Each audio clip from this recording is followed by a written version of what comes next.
일본의 운명을 가른 세키가와라 전투에서 승리하며 일본의 패권을 거머쥔 이에야스. 에도 개발을 시작하며 세력을 탄탄히 다져가는데, 하지만 여전히 건재한 도요토미 히데요리 세력. 전국시대 통일전쟁 그 최후의 승자는 일본 전국시대 통일전쟁 오사카 공방전. 그럼 이제 본격적인 전투가 시작이 되는 건가요? 요도기미는 낭인들뿐만 아니라 유력한 다이묘들한테까지 편지를 보내요. 왜냐하면 정통성은 우리한테 있는 거니까 우리 쪽에 붙어라. 근데 대부분의 다이묘들은 이걸 거절합니다. 그렇죠. 그래서 어쩔 수 없이 낭인들을 위주로 군대를 편성할 수밖에 없었습니다. 그러면은 일단 수적으로도 많이 열세하겠는데요. 예, 양측의 전력을 한번 보면요. 도쿠가와 이에야스 측은 약 한 20만 정도 됩니다. 그래서 니조성을 출발해서 오사카를 향해서 이제 진격을 하고 있었죠. 이것만 봐도 대충 느낌이 오는 게 아까 그렇게 그 큰 전투였던 세키가와라 전투에서 양측 합해서 16만이었는데 그렇죠. 지금 도쿠가와군만 20만이라는. 사실 이 도쿠가와 이에야스는 이 있기 전에 이미 아들한테 쇼군직을 물려줬을 때예요. 그쵸, 70이. 그렇죠. 아하. 그렇죠. 그래서 자기 아들도 같이 데리고 가고요. 도요토미 히데요리 측은 약 한 10만 정도 됐습니다. 많이 차이 나네. 예.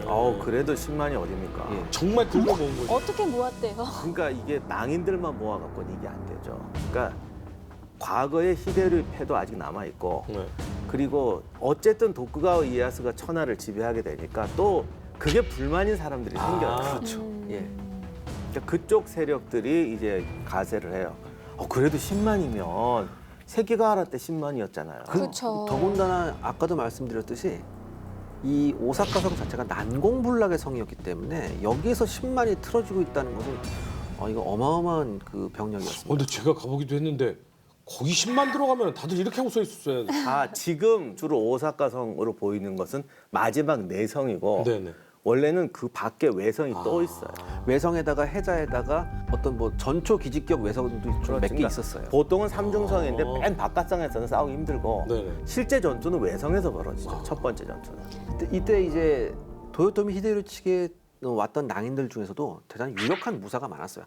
쉽게 말해서 한 가닥 하는 무사들이 정말 네. 많았었는데 그 중에 이제 리더격인 사람이 하나 있었습니다. 초속갑의 모리치카야라는 사람이 있었는데 이 사람이 얘기를 해요.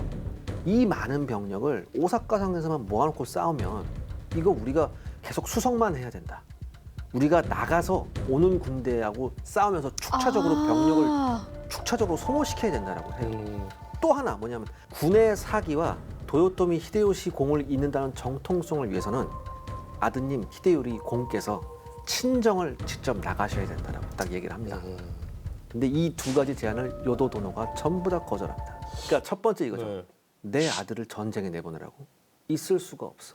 근데 사실 지금 수적으로 그건 안 굉장히 돼. 안 돼. 그렇지. 네. 절대 나가지 마. 아무도 못 나가. 다 여기서 싸워야 돼. 그리고 근데 딱 잘라버려 말을. 이쪽이 서군이 이번에도 또 오합지졸이거든요. 네? 끌어모으고 그렇죠. 사실 남아있는 다이묘들이 꽤 가세는 했지만 이게 정리가 안 된. 그러니까 조직적으로 전투를 함께 해온 동료들은 거의 없다고 그러네요. 봐야 되는 거잖아요. 근데 동구는 아직도 계속 이어지는 역전의 용사들이고 그렇죠. 심지어는 우에스기 가스요리도 이제는 동군에 가담을 해요. 아, 그러니까 이게 리스트를 쭉 보면 네. 이쪽은 그냥 남은 사람들, 이쪽은 쭉 보면 그동안 봤던 명장들이 네. 쫙 깔려 있어요. 이거는 나갔든 안 나갔든 사실 근데 어떻게 보면 저는 그 낭인들을 이제 히데요리 측에서 많이 긁어 모았다고 했는데 거기서 굉장히 유명한 사람들이 이제 등장을 하잖아요. 그랬던 이유가 이 전투가 끝나고 나면 더 이상 낭인 무사가 갑자기 신분 상승을 할 수 있는 기회가 이제는 거의 그런 것도 그런 없어졌다라고 것도 봐야 있었죠. 되는 거예요. 왜냐하면 이 전투가 일어났을 때 많은 낭인들이 브라보를 외쳤어요. 이제 우리도 기회를 잡을 네. 수 있구나. 이번에 한 번만 잡으면 그렇죠. 나도 천하인의 대열에 그렇기 때문에 그러니까 각지에 흩어져 있던 낭인들이 거의 10만 가까이 모였던 이유가 바로 그 기회를 잡으려고. 근데 이제 아무래도 이에야스 측에서는 낭인들을 모을 필요가 없으니까 안 모았을 거고 모은 쪽은 히데요리 쪽이었으니까. 낭인이라는 게 이제 무너진 그게 번들, 무너진 세력들 그쪽 집단들이니까. 네. 그러니까 이렇게 모이는데 아무튼 이런 세력들은 뭔가 의지가 그러니까 우리가 그런 거 있잖아요. 역전의 용사들이다. 역전의 용사도요 조직 안 되면 아무 소용 없어요. 군대는 진짜 100% 조직이에요. 근데 그러면은 아직 시작도 전에 이 얘기를 다 종합해서 보면은 사실 이 전에 있었던 전투와 결과는 똑같지 않을까? 이름도 이제 동군 서군이기에 서군은 이미 내부적으로 지금 어떻게 보면 단합이 동군만큼은 당연히 안 되고 심지어 이거는 전에 있었던 전투와 다르게 수적으로도 훨씬 더 이 동군이 우세하고 그런데 나가지 말자고 했다는 게 이유도 있을 수가 있어요. 그러니까 우리가 수성을 했다 꼭 비겁한 건 아니에요. 네. 가장 적절하면 상관이 없는데 방금처럼 사방의 세력이 모인 군대는 공격이나 야전을 하기 위해서는 굉장히 조련이 필요해요. 조련이 필요해요. 근데 우리가 십자군 할 때도 얘기했지만 수성전은 자기 구역만 지키면 되기 때문에 그리고 10만의 병력과 20만의 병력은 20만이 유리할 것 같지만 장기전으로 가면 비용 문제가 생겨요. 물론 도쿠가와 이에야스가 이게 많기 때문에 네. 뭐 20만이라고 해도 뭐 아무 상관없어 그럴 수도 있지만 전국을 지배하던 사람이 20만 명을 모아놓고 성에서 오래 버티면 돈이 안 떨어져도 충성도가 떨어져요. 밖에서 무슨 일이 날지 모르잖아요. 그러니까 오사카성에서 버텨서 어차피 이기려다기보다는 좋은 의미의 협상을 유도할 수 있도록. 있다 이렇게 생각했겠죠. 그러니까 무모하느니 차라리 좀 안전하게 가자. 그렇다면 또 결과를 예측하기 조금 어려울 것 같은데 그래서 어떻게 되나요? 히데요리의 낭인 중에 이제 그나마 그래도 좀 한가닥하는 인물이 몇 명 있었는데 이제 이 사나다 고토가 좀 잘 싸웠어요. 그래서 여기서 의외로 도쿠가와군이 좀 피해를 좀 입죠. 오 진짜요? 오사카성이 안 떨어지는 거예요. 진짜 떨어뜨리기 쉽지 않은 성이긴 하잖아요. 사실 중세 근세까지도 성을 공격해서 떨어뜨린다는 건 정말 힘들었어요. 그러니까 대포가 나오면서 성벽을 무너뜨리는데 그렇지 않고 정말 잘 만들 요새들은 말처럼 무슨 시체 산을 만들어 돌격하고 이거 안 되거든요. 도쿠가와에서 우리 공경에 처하거든요. 그 대포도 쏴봤는데 아직 그 대포 갖고는 허물 수가 없어요. 아 청동대포의 위력이 아니었나요? 이 전투가 시작된 게 1614년 11월 19일부터거든요. 근데 이게 또 음력이니까 해보면 겨울이에요. 그래서 이제 오사카의 겨울 전쟁이라고 하는데 조총이 수송하는데 정말 좋아요. 이 조총 부대한테 자꾸 깨지는 거예요. 도쿠가와에서. 그래서 도쿠가와 이에야스도 야 이거 겨울에 장기전 하는 게 조금 힘들 수가 있으니까 일단은 우리가 먼저 한번 강화 교섭을 해보자라고 얘기를 해요. 그래서 강화 교섭 조건을 내보냅니다. 근데 어떻게 보면 이 히데요리 측에서는 도저히 받아들일 수 없는 조건이었어요. 일단 가장 핵심적인 인물이었던 요도도노를 인질로 보내라. 우리한테. 그 다음에 해자 때문에 뭐가 안 되는 거예요. 공격이. 해자를 메워라. 적어도 외성 쪽에 외곽 해자는 메워라. 외성을 헐고 외곽 해자를 메워라. 그 얘기는 오사카성 그냥 함락시켜라는 말이잖아요. 그러니까 다 메워라가 아니고 일단 외곽 쪽 해자만 메워라. 그 말이지. 그치. 뭐. 그다음에 세 번째 고용했던 낭인들 전부 다 추방해라. 아니 뭐가 이거요. 달라? 아니 이거 서로 교섭하는 건 맞아요? 오사카성 비워라는 말하고 뭐가 달라? 그러니까 이 히데요리 측에선 역제안을 합니다. 우리의 영지를 지금의 2배로 늘려달라. 이렇게. 진짜 그냥 하고 싶은 65만 말만 석짜리 던지는데. 130만 석으로 바꿔달라. 그러니까 도쿠가와에서 아 그래? 오케이 알았어. 있는 대포 다 끌고 와. 대포가 좀 포격을 하는 거예요. 그러니까 대포의 고각을 최대로 높여서 야 저 천수각을 하나 때려야 돼. 천수각으로 막 쏴. 이게 되나? 안 맞아요. 아 이것도 설인가요? 일설에 의하면 한 발이 운 좋게 천수각에 맞았다고 하더라고요. 그래서 한 발이 딱 맞았는데 요도도노의 시녀가 요도도노 눈앞에서 대포에 맞아서 사망하는 걸 요도도노가 본 거예요. 그 장면을 보자마자 야 빨리 협상해. 모든 그 가신들이 와서 낭인들이 와서 아 이럴 수도 있는 겁니다. 전투 중에는 안쪽에 들어가 계세요라고 얘기를 했어요. 싫어. 나 더 이상 대포 소리 듣기 싫어. 빨리 협상해. 이렇게 얘기를 해요. 코 들어가기 싫으니까 밖에 나와서 대포 맞는 장면을 보셔. 아 오히려 더 강하게 나가자가 아니라 네. 빨리 협상을 하자고. 예. 그게 뭐 정말 그것 때문인지 모르지만 가신들이 반대함에도 불구하고 해서는 안 될 협상을 하죠. 사실 그런 협상 우리가 지난번 늘 역사에서 봐왔지만 그거 오늘 죽을래 내일 죽을래 차이밖에 없거든. 네. 그 아마 아까 교수님께서 말씀하셨듯이 어떤 확실한 지휘관, 확실한 지휘 체계, 조직된 지휘 체계한테 모든 걸 일임했으면 되는데 이 요도도노가 틈틈이 끼어드는 거예요.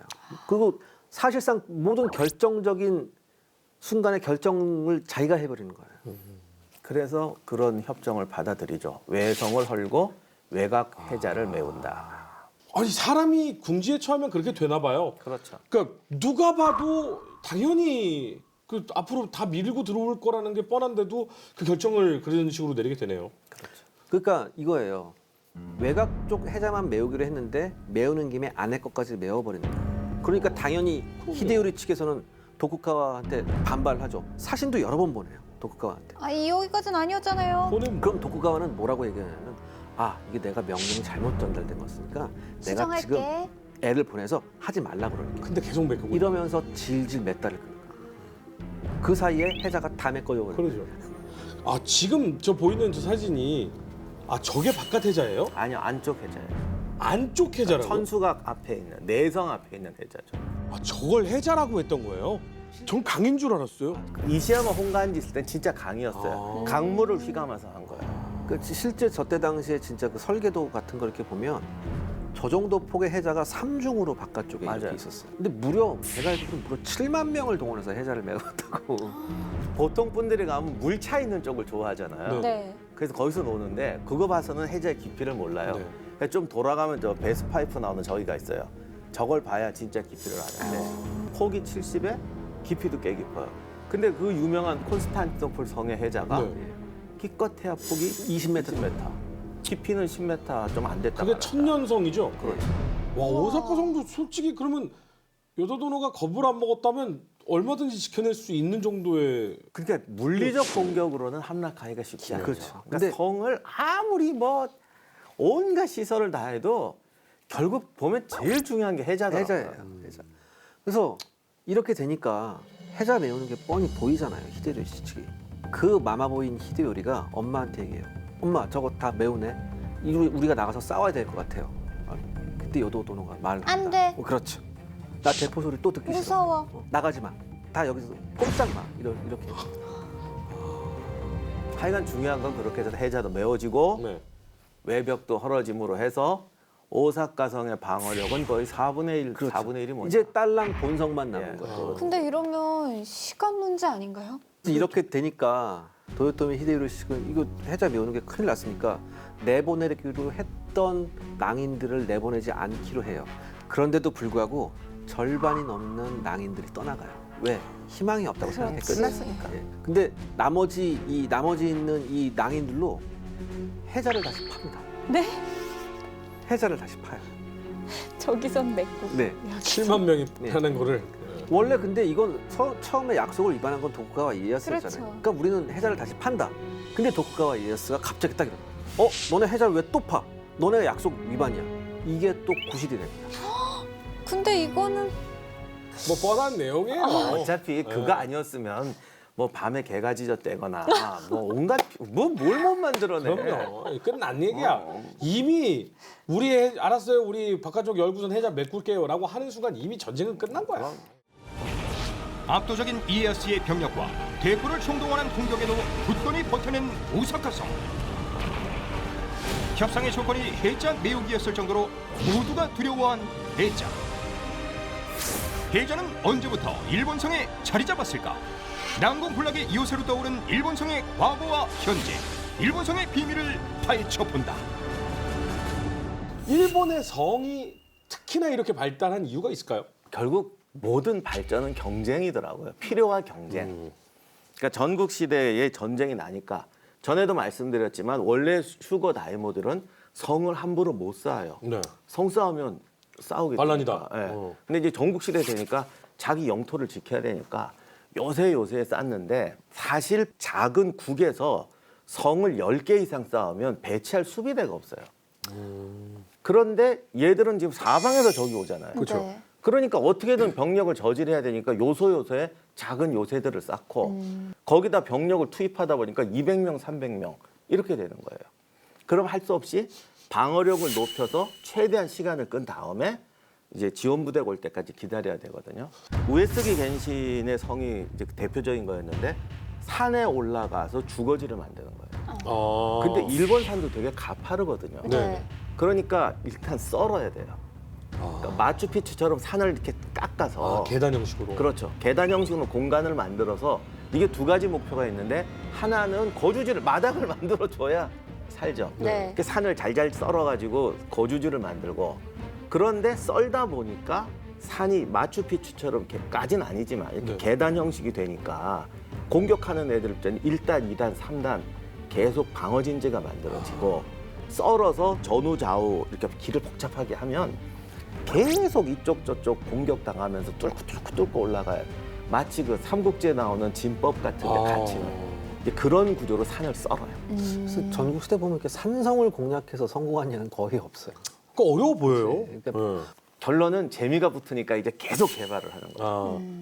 요거 하면은 못 들어온다. 예, 그래서 이게 전략적으로 굉장히 실험적인 산성들도 많고 저건 뭐 외계인이 그린 그림인가요? 호랑이 같아요, 호랑이. 있잖아요. 미스테리 서클. 저런 미스테리 섬 같은 서클. 경우는 산 능선에 이렇게 거주지를 깔고 우와. 중간에 땅을 그냥 세로로 파가지고 공격해오는 애들이 저 길로만 오게 합니다.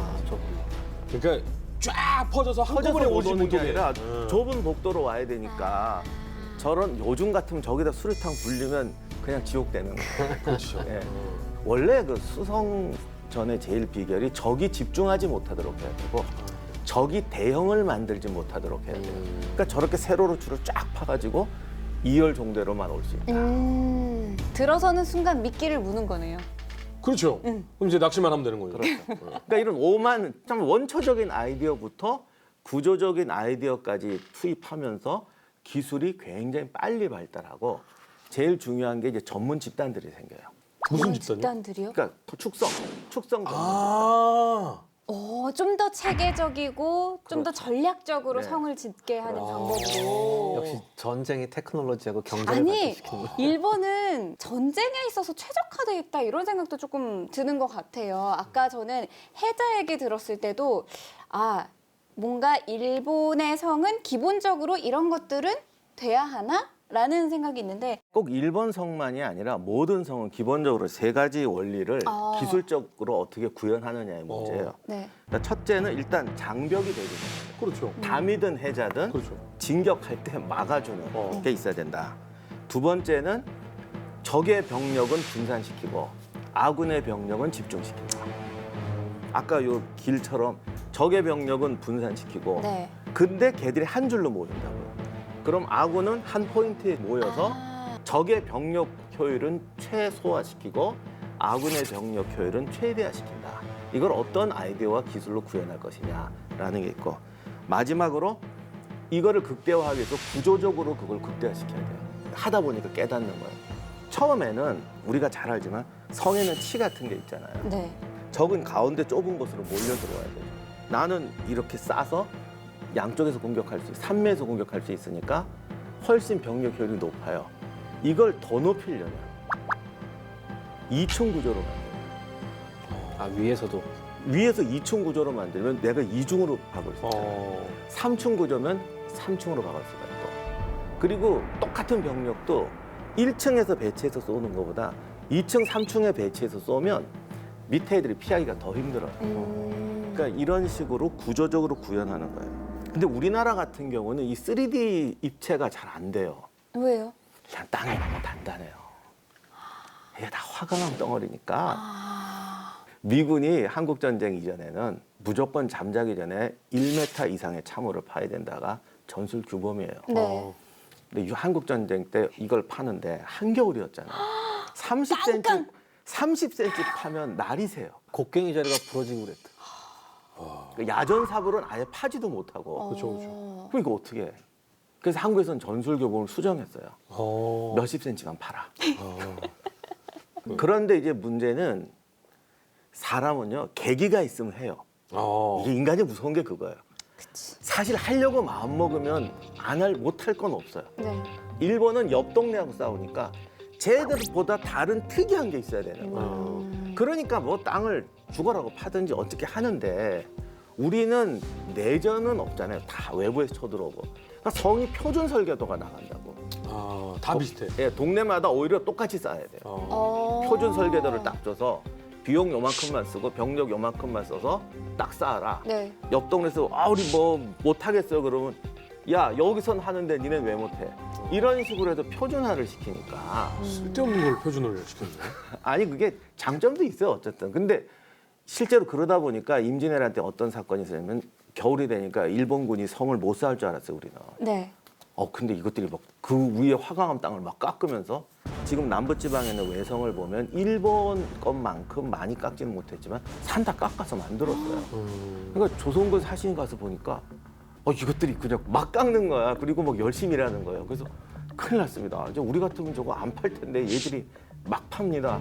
근데 그게 무슨 일본이 우리보다 더 부지런하다 이게 아니고 걔들은 그렇게 살아와서 그런 시스템이 있는 거예요. 우리는 표준화를 시키니까 딱 그만큼만 하면 되지. 네. 그러니까 모두가 이건 못하는 거야 라고 생각하는 거고 얘들은 남 못하는 걸 내가 해야 그치. 내가 안 죽는다 이렇게 되니까 그런 걸 해버릇하니까 산을 깎게 되는 거고 우리는 깎지 마라. 너 깎으면 나까지 다친다. 그런 차이가 있네요. 근데 아까 왜 능선에 맞춰서 이제 성을 짓는다라고도 말씀을 하셨는데 왜 유명한 일본 관광지 보면 오사카 성도 그렇고 도시에 있는 성들도 은근히 많잖아요. 그렇죠. 왜 그런 거예요? 거기 산이 아니잖아요. 응.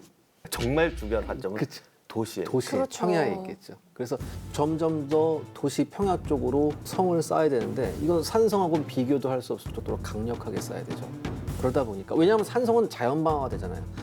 쉽게 말해서 산성 쪽으로는 대포를 못 쏴요. 총도 잘 못 쏴요. 산성 쪽으로. 근데 평야에 있으면 거의 비등비등한 서로의 조건이 되기 때문에 훨씬 견고하게 쌓아야 돼요. 그리고 일본 같은 경우는 이제 봉건 영주들이 전쟁은 돈인데 돈은 도시에서 벌린단 말이에요. 그러니 도시를 보호할 뿐 아니라 거기에 상인, 수공업자 이런 애들 잔뜩 갖다 놓고 도시 건설하는데 영주들이 투자를 막대하게 해요. 이때 도시는 사람 거주지가 아니라 요즘식으로 말하면 쇼핑센터, 산업공단까지 다 있는 데라서 도시를 잃으면 사실 이게 끝나는 국가를 거예요. 잃어버려요. 그러니까 시설과 사람을 같이 보호해야 돼요. 그러니까 성을 쌓아서 나를 믿고 이 성을 믿고 여기서 버텨야 된다고 주는 게 중요해요. 그러면 사실 그때 당시에도 무역도 하고 좀 외교도 했을 당시잖아요. 그러면 다른 나라에서 가서 그걸 보면 얘는 우리랑 다른 애라고 느끼지 않았을까요? 그래서 이제 오사카 성같이 큰 성들은 함락될 땐 불 지르고 내부 구조를 많이 깨버려요. 그래서 외성들도 임진왜란 때 철수할 때 대부분 불태워버려요. 아. 그래서 겉에 이런 돌담 구조만 남아있고 네. 내부 구조를 모르게 만들어버려요. 근데 사실 성이 어떻게 보면은 계속해서 말씀하신 대로 좀 방어에 있어서 체계적으로 잘 되기 때문에 적은 병력일 경우에 굉장히 유용하게 전쟁에서 쓰일 수가 있는 거잖아요. 그렇죠. 근데 그러면 좀 달리 생각했을 때 인구가 많은 중국 같은 경우에는 굳이 뭐 성이 없어도 되지 않을까?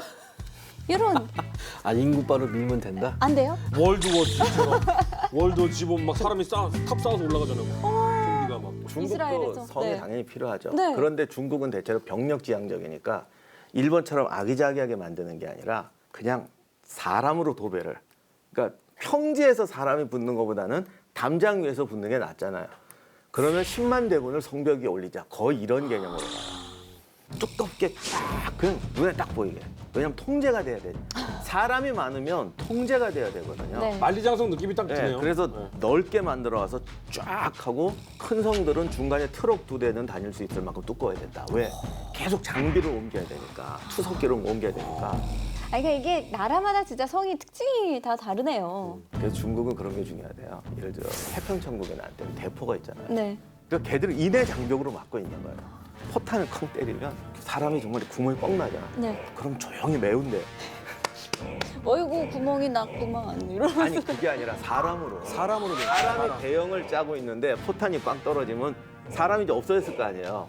그럼 사람이 다시 채운대. 와. 그리고 대신 일본은 그렇게 하는 게 아니라 어떻게든지 아기자기하게 만들고 함정을 만들어서 전략적으로. 사실 일본이 병력이 많지 않거든요. 네. 그러니까 성벽을 우리 생각처럼 예를 들면 10중으로 만들었다. 이게 아니고 이상하게 복잡하게 만들어서 성문을 뚫었다 드디어. 와 뚫었다 하고 병력이 와르르 들어가면 미로처럼 막. 바로 거기가 함정인 거죠.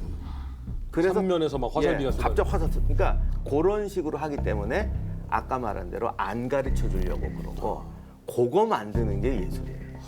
그러면 이렇게 성을 좀 구조를 만들고 하는 거는 일본만의 특징인 건가요? 그게 이제 큰 생각이죠.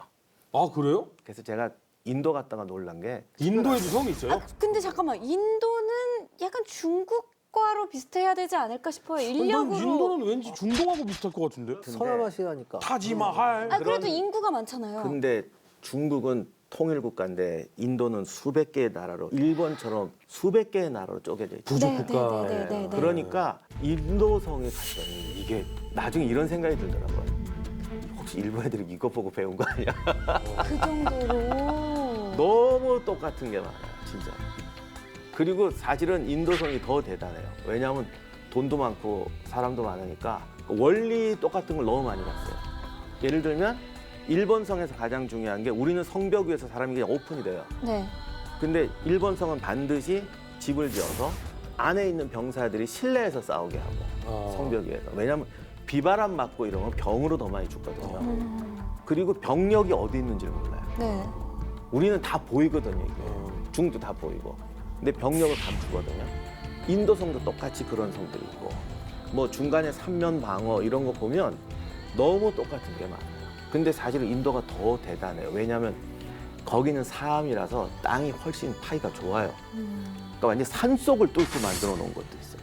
그러니까 그런 것들 보면 구조가 굉장히 비슷해서 제가 드리는 말씀은 이 일본성이 독특하다가 아니고 사람의 생각은 다 똑같아요. 이것이 당시의 기술과 지형에 따라서 어떻게 구현되느냐라는 거지. 그러니까 마치 일본 사람만 뭐 이렇다 이건 거짓말이에요. 그래도 지금 우리가 보는 외성은 16세기 서양에서 성을 부술 수 있는 대포가 나오는, 그래서 철근 콘크리트 공법이 나오기 전에 벽돌과 흙을 가지고 아니면 곡괭이와 삽을 가지고 만들 수 있는 성이에요. 그러니까 어떤 필요만 같으면 그렇게 만들 수 있어요. 저희가 쭉 지금 전국시대 얘기를 사실은 해오고 맞아요. 있었잖아요. 근데 지금 이번 성에서 많이 배운 것 중에 하나가 벽이나 해자 같은 막을 수 있는 담이 필요하다라고 했는데 일본 성은 담도 높고 해자도 넓잖아요. 근데 이걸 히데요리가 도쿠가와 이에야스하고 합의해가지고 그러면 니네 물러가 우리가 메꿀게 하고 메꿨잖아요. 그러면 이제 히데요리는 끝나는 일만 남은 거 아닌가요? 그래서 1615년 5월 붙나요? 여름 전투가 시작되는데 도쿠가와 측이 15만, 그다음에 도요토미 히데요리 측이 딱 반토막이 난다. 5만 5천. 이때 다시 한번 그 히데요리 측에 있었던 낭인들 중 주요 지휘관들이 다시 한번 진언을 합니다. 병사들의 사기가 워낙 떨어져 있으니까 이 병사들의 사기를 올려야 된다. 그러기 위해서는 히데요리 공께서 직접 이번에 나가셔야 친정을 된다. 꼭 하셔서 성 밖에 나가서 좀 싸우게 좀 하셔라. 그러니까 히데요리는 왔겠다 딱 그러면서 갑옷을 딱 입어요. 잠깐. 설마 또 엄마가 나와서 안 돼 이러시나요? 진짜 그 지휘한테 그래. 야 엄마가 나가지 말래. 그리고 안 나가요. 아 근데 사실 그거 다 뒤에서 하는 얘기고 나갔다고 해도 아무 의미 없어요. 왜냐면 그래서 나중에 일부가 나가는데 벌써 오는 애들이 술을 다 깨고 있어요. 여기 속된 말로 군대가 30년, 50년 경력 전투원들이라서 이 상황에서 쟤들이 할 수가 뻔하기 때문에 아하. 다 나올 줄 알고 어디쯤에서 나올 거다 다 예상하고 있어가지고 처음엔 신나지. 야 가자. 무슨 쫙 갈라져. 됐다. 싹 포위해. 그냥 그러니까 히데요리 측에 있었던 낭인들은 나름 좀 다급한 사정이 있었어요. 네. 왜냐하면은 낭인들 나오라고 했을 때 한 5만 5천이 안 나왔잖아요. 그때 도쿠가와 이에야스 측에서 공언을 해요. 너 안에 있는 애들은 내가 한 명도 안 살려준다. 이제 목숨 걸고 예, 진짜로. 한 명도 안 살려준다고 딱 그래요. 그러니까 얘네들은 어차피 이제 죽는다라는 생각을 다 했죠. 어차피 죽는다라는 생각을 했을 때 두 가지 경우잖아요. 아야 몰라 나 죽었어. 이게 있고 어차피 죽는 거 끝까지 싸우다 죽겠다라는 어떤 결의가 있고 전장가요 후장가요? 어쩔 수 없이 내가 싸운다. 그렇지만 이 싸울 때 이런 거 있잖아요. 그들에 의하면 뭐 부시도 내가 적한테 내 무사도를 보여주겠다. 아 후자군요. 무사도를 보여주면서 내 이 이름이 명성이 드높아질 거다. 왜냐하면 이 사람들도 무사로 죽고 싶지 낭인으로 죽고 싶지. 아, 아니 근데 전쟁터도 되게 보면 그런 두 스타일로 가더라고. 그러니까 나는 살아야겠으면 항복하겠다. 이쪽은 빼고 좋아 죽겠다 하는 중에 두 종류가 있는데 정말 숨어서 악착같이 기다려서 한 명을 더 죽이고 죽겠다는 사람이 있고 에이 나는 나가서 하다 멋있게 죽을 거야 하고 뛰어나가는 사람이 있어요. 대치적으로 멋있지 않더라고 그런 사람들이. 그렇죠. 근데 이제 적군 입장에서 보면 끝까지 숨어서 한 매라도 찌르고 죽는 애들이 그렇죠. 제일 싫어요. 그렇죠. 근데 되게 그런 사람이 드물어요. 야 나가 뭐 무사답게 용감하게 뭐 이러면서 그냥 나가서 죽을 땐 좀 후회하겠지. 이거 별로 멋없네. 아 이게 아니네. 근데 많은 역사가들, 제가 아까 말씀드렸지만 많은 역사가들이 야 이거 오히려 이 사람들이 자살을 택한 게 아닐까라고 의심이 될 정도로 그런 그러니까 무모한 전적이 대단히 많았었어요. 근데 저희가 토코멘터리 전쟁사 하면서 늘 항상 결과에는 반전이 있었는데 혹시 도요토미 히데요리의 또 다른 반전은 없이 그냥 예상대로 결과는 흘러가나요? 그래도 성에서는 좀 버틸 수 있지 않을까요? 그래도 해자도 있고 일단 성이 병력도 없고 이젠 대포를 충분히 주조해 갔기 때문에 아. 대포가 들어오면서 이게 대책이 없다는 걸 알아요. 아. 그래서 히데요리가 이제 할복을 하죠. 이때 대포가 예전에 그런 대포가 아니라 제가 지난번에 말씀드렸던 영웅적 컬버린 대포로 쏘기 시작하니까 뭐 성을 부실 정도는 아니지만 성 안쪽에 막 대포 포탄이 떨어지는 거죠. 그러니까 성 안쪽에서 패닉이 일어나요. 요도도노는 세니메가 도쿠가와 이에야스의 손녀잖아요. 네. 그러니까 세니메를 붙들어 매고 그러니까 뭔가 이거 니네 집안도 같이 해야 된다 그런 생각이 있었나 봐. 그러니까 옷으로 꽁꽁 묶어놨대요. 내가 죽으면 너도 죽는 거다 그러고 이러고 있었는데 히데요리가 할복한다 그러니까 놀 막 뛰어나갔죠. 막 흘러나가. 그렇죠. 아, 그렇게 아끼고 못하게 했던 아들이. 약관 22살이었나? 네. 그래서 히데요리가 갔더니 할복을 해버리니까 요도도 자살을 해요. 그래서 세니메는 살아나요. 그래서 일본 옷이 왜 솜이 이렇게 길다고 그랬잖아요. 이렇게. 네. 그걸 이렇게 묶어놨었대. 근데 풀고 달아나서 도쿠가와 군에 또 특공대가 있어요. 우리 손녀 구해와라. 그 특공대한테 만나가지고 살아나오죠. 근데 세니메는 살아서 별로 좋은 것도 없어요. 전국시대 여자는 정략 결혼의 대상이니까 자기의 최고 무장이었던 혼다하고 결혼을 시켰어. 네. 그럼 그래도 이제 도쿠가와 이에야스가 전국 통일하고 그다음에 가장 강력한 무장 중에 한 명의 이제 부인이 됐으니까 그래도 이제 그 이후에 여생을 좀 편했겠네요. 그래서 그 혼다가 지금 일본에서 그 제일 잘 남아 있는 성 히메이지 성을 첫 영지로 가지게 돼요. 그래서 히메이지 성에서 살게 되는데 혼다 또 금방 죽어요. 세님의 아들도 또 다 죽고 네. 이렇게 되니까 출가해서 여성이 돼요. 무기여 자리꼬라가 됐네. 근데 자식도 다 죽고 남편도 다 죽고 남자들한테 하도 뒤어가지고 난 니네들하고 이제 못 살아 하고서는 출가를 한. 세님애가 아주 저기 소설 드라마의 비련의 주인공이 돼가지고 아, 그러네요, 그 진짜. 히메이지 성에 가면은 정말 요 자리가 딱 카페하면 딱 좋겠다 싶은 자리가 거기서 주로 여기 차 마시고 있었대요.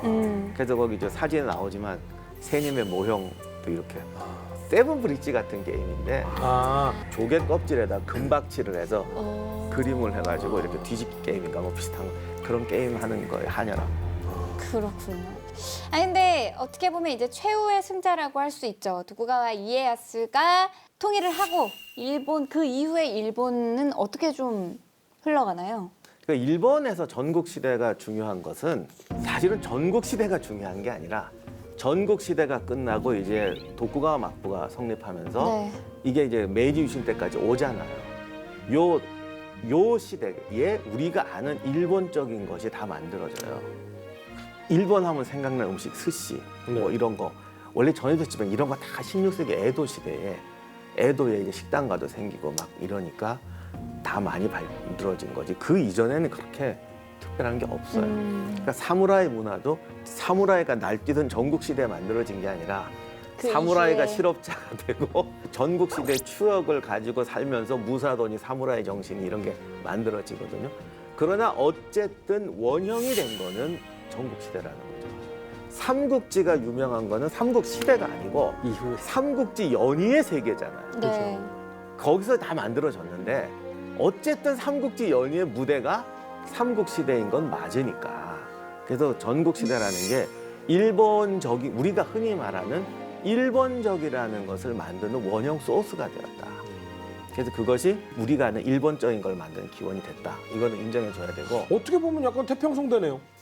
네, 그런데 이제 가장 중요한 것이 도쿠가와 시대가 중앙집권적 통일국가가 아니라는 거예요. 우리가 자꾸 착각을 하는데 네네네네. 일본의 전국 시대 이유는 통일 왕국 시대가 아니고 그 번 체제가 이제 안정된 시스템이에요. 그러니까 봉건제는 끝까지 간 거예요, 사실. 일본식 봉건제는. 그래서 우리처럼 통일 국가로 살았던 나라하고는 완전히 다른 문화가 만들어져요. 그게 일본적인 거의 특성이에요. 신기하네.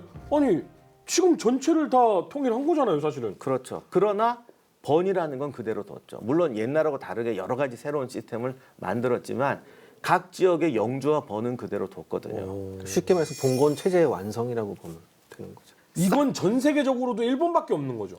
그렇죠. 저렇게 오래 봉건제가 유지된 나라는 일본밖에 없고. 그러니까 늘 이해가 안 가는 게 각 전국 통일 시대라고는 하지만 결국 각지의 번들은 다 융성했다라고 한다면 얼마든지 반란이 일어날 수도 있고 이런 제도인데도 불구하고 수백 년을 수백 년을 유지를 반란이 안 나게 만든 거죠. 봉건제를 유지하면서. 이게 특이한 거예요, 진짜. 그러니까. 보통 저렇게 되면 또 싸움이 나요. 올라오거든 누군가가. 예. 에도 막부가 거의 한 260년 정도 이루어지면서 그 에도 막부를 뒤집으려고 하는 세력은 거의 그러니까 없었어요. 왕하고 똑같은 거잖아요. 어떻게 보면 그렇죠. 통일 왕국하고 거의 비슷한. 그러나 우리나라나 중국처럼 중앙 관료제는 안 만들어지고 어. 사무라이가 관료화되지만 사무라이라는 건 남아있고 그래서 이게 일본이 독특해지고 전국 시대라는 게 영원한 소스가 되어 버린 거죠. 그래서 우리가 전국 시대의 사료들이 왜 이게 뭐 옛날 얘기 갖고 과장된 게 많고 그거 뻥이다라는 지적할 게 아니라 그런 이야기가 만들어지고 일본적인 문화가 만들어지는 게 이런 봉건제의 연속이라는 특수성이다. 그리고 그것이 일본에게 도움이 된 거는 그 바람에 도시문화, 특히 에도를 중심으로 한 도시문화. 봉건제라는 건 지역과 신분이 딱 고정돼야 되거든요. 네. 그리고 그것들이 자기 논리가 있어야 돼요. 강력한 자기 논리. 근데 우리나라나 중국은 직업 논리도 물론 있긴 하지만 네. 항상 전체 속에 들어가잖아요. 효, 충 이런 구조에 들어가야죠. 아까 우리의 성, 기업이 설계도 네. 근데 우리 기업 비밀이라 뭐죠? 아니 중국이나 한국이나 마찬가지죠. 이게 좀 국가를 위해서 내놔야지. 그쵸. 얘가 무슨 기업 비밀이야. 근데 일본은 그게 그렇거든. 왜냐하면 번체제가 계속 유지되는 거야. 그래서 그런 부분이 나중에 근대화 됐을 때 자본주의 근대 사회에 적응하기가 조금 쉬웠던 측면이 있어요. 그래서 우리가 알고 있는 일본 쪽이라는 거는 사실은 굉장히 일본의 도시 문화와 전국 시대의 문화가 합쳐진 것이지 일본인의 특성이 아니야 사실. 근데 그러면 전국 통일 왕국이 아니라 번 시대잖아요. 그러면 어느 번이든 정말 융성한다면 만약에 진짜 돈이 많이 축적되고 정말 인구가 많이 늘어나고 한다면 다른 생각을 할 수도 있잖아요. 바로 정확한 지적이신데 네. 그걸 못하게 하는 거죠. 그걸 어떻게 못하게 해요? 딱 요만큼만 벌어서 요렇게 써라를 만들어 놓는 거예요. 그걸 지켜요? 그거를 법으로 만들어서 돌렸어요. 지금 우리가 흔히 말하는 일본의 매뉴얼 문화. 네. 일본이 뭐 규정 잘 지킨다. 그게 거기서 나와. 아 그게 그때 나온 거예요? 허준씨 수입이 땅이 딱 정해져 있잖아요. 네. 그럼 정부에서 파악을 했잖아. 당신 이만큼 수입이야. 물론 조금 더 벌 수도 있겠죠. 더 벌 수도 있고 덜 벌 수도 있지만 그렇지만 지금의 세금 제도도 크게, 그렇잖아요. 크게 이 몇 평짜리 가게에서 어느 정도 장사하면 이 정도 매출이 나올 거야라고 보통 잡거든요. 그리고 3분의 1을 여기다 다 쓰게. 애도 봉행이 가는 거라고 그러는데 매년 한 번씩 이렇게 수도에 가서 이거 저기 아련해야 돼요. 네. 근데 거기에 수입의 3분의 1을 쓰도록 만들어놔요. 반드시 의장대를 몇 명을 쓰고 뭐로 타고 행운할 때 어떻게 쓰고 차를 몇 대 써야 되고 그거 한 번 하고 나면 수입의 3분의 1이 그 무리를 이끌고 가서 아련을 한번 하는 시스템을 하고 나면 돈을 다 써야 되는구나. 일본은 지금도 지방은행이 엄청나게 나눠져 있는데 맞아요. 동네 은행이 있단 말이에요. 네. 이게 에도에 특허장이 특별한 게 없으면 옆에 동네가 장사를 못 해요. 근데 거기서만 하는 거야. 그 걔가 수입이 뻔하잖아요. 그렇죠. 재투자를 해서 확장하는 게 없어요. 자기 것만 열심히 잘하면 돼. 그리고 일본 사람들 보면 자기 주어진 일을 열심히 잘한다고 그러잖아요. 이게 민족성이 아니라 그렇게 만들어 놨다니까. 그러니까 그러네. 체제를 그렇게 만들었네. 이런 시스템을 만들려고 아마 신분간에 이렇게 점프하는 걸 대단히 그렇죠. 엄격하게 막아놔요. 그러면 지금 이 얘기는요.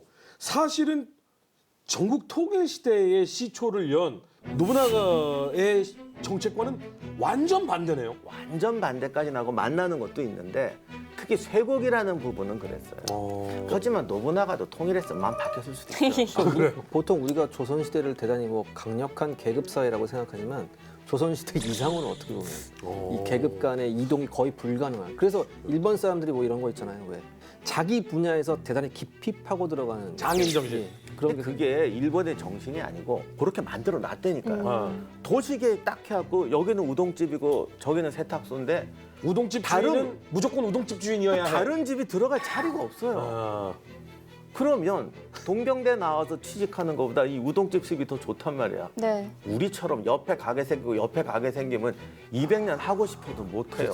그러니까 그러네요. 가게는 이거를 하기로 정해져 있고 사람은 그걸 하는 사람의 신분이 정해져 있으니까 그렇죠. 그냥 이게 200 몇십 년을 갔으니 그렇죠. 당연히 그 뒤로도 쭉 달려가는 게 성향이 생겼겠네. 대신 우리는 맡아놓은 장사야.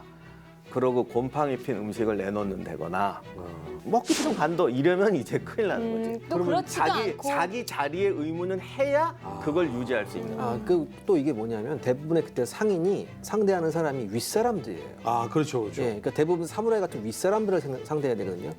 윗사람들을 상대할 때 이렇게 배짱 내밀 수 없잖아요. 그렇죠. 그래서 어떻게 보면 그때부터 시작된 일본 특유의 서비스 정신 이런 문화가 그때부터 이라시마세.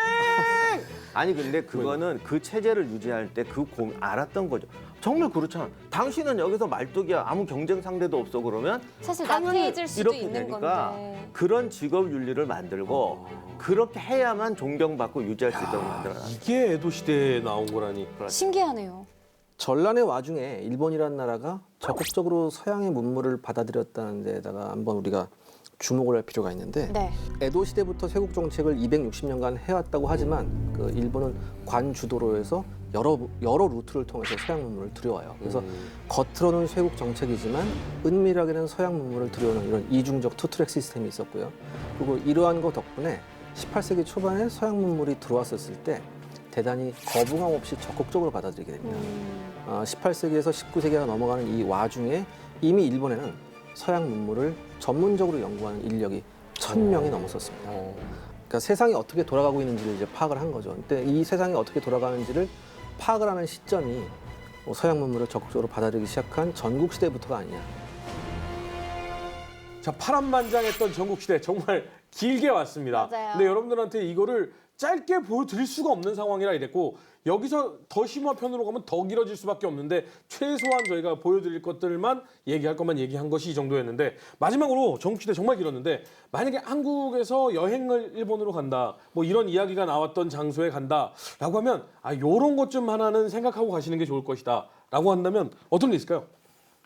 그러니까 일본도 우리가 일본에 가면 너무 일본 사람들한테 감정이 많으니까 매사를 민족성에다 넣어버려요. 네. 일본 사람들은 이래. 또 가끔 그걸 존경하는 분들도 있고. 맞아요. 근데 그걸 존경하든 비난하든 그게 일본의 민족성이 아니라 그들의 역사적 경험과 사회 체제적에서 만들어진 거라는 거예요. 다만 그것이 굉장히 특이했기 때문에 세계적으로도 되게 특이했고 어쨌든 일본이 지금 사실 세계 경제 2위급의 대국이다 보니까 많은 나라들이 그 문화를 참조하고 특히 서양 사람들은 신기하니까 많이 보게 되죠. 그래서 우리가 그거를 일본의 민족성으로 보니까 너는 왜 일본 편이냐 아니냐 그게 아니에요. 우리도 똑같은 환경이 되면 똑같은 일을 할 수가 있어요. 그래서 그런 면에서 일본의 성이라든지 뭐 사무라이든 뭐 전국시대 이야기를 보면 많은 걸 느낄 수가 있는데 이걸 자꾸 일본의 민족성으로 보니까 이거 우리보다 잘나 보여? 아니야 싫어. 니는 못난 거야. 이런 식으로 자꾸 우열을 나눈다는 거예요. 환경의 차이인데. 그런 면으로 좀 마음을 바꾸고 그리고 일본은 어차피 우리 옆에 있기 때문에 다른 나라 역사랑 아무 상관이 없어도 우리하고는 깊은 관련이 있어요. 그러니 무시한다는 그건 정말 바보짓이에요.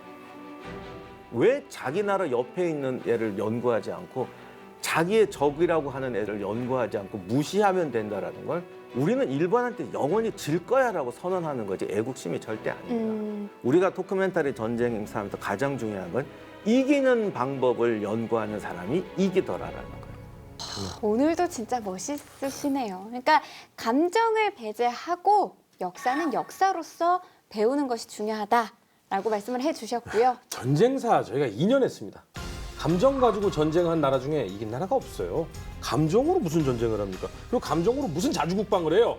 자주국방을 하기 위해선 냉철한 두뇌가 필요합니다. 근데 감정이 있으신 분인데 감정이 좀 심하신 분. 다음 이야기.